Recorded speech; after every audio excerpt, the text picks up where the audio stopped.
Après 3 semaines de deuil de leurs proches et à réclamer justice, ces résidents de Goma se sont réunis pour dire leurs adieux appropriés aux victimes du massacre du 30 août. Le ciel couvert et les pluies reflétaient leur humeur sombre lors des obsèques. Ce soir, nous nous sentons très mal puisque la façon dont nos corps ont été conservés, c'était vraiment dans une mauvaise façon.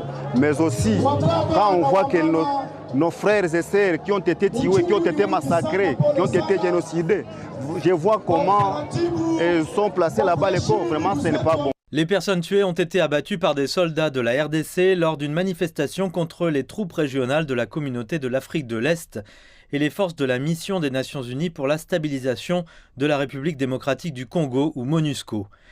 Les manifestations avaient été organisées par la secte Foi naturelle judaïque et messianique vers les nations, plus connue sous le nom de Wazalendo en RDC.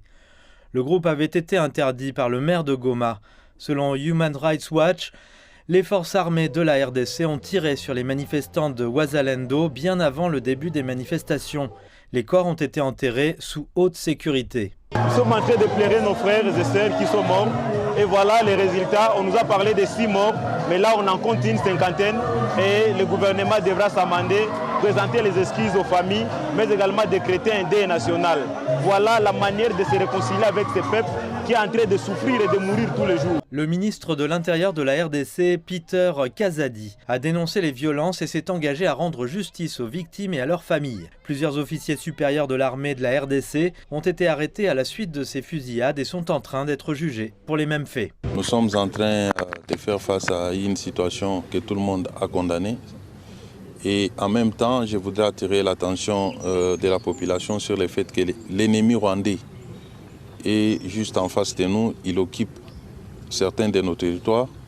Il est en train de manipuler certains d'entre nous pour donner une autre connotation à ces drames. Pour les amis et les parents des personnes décédées, la justice n'arrivera jamais assez vite.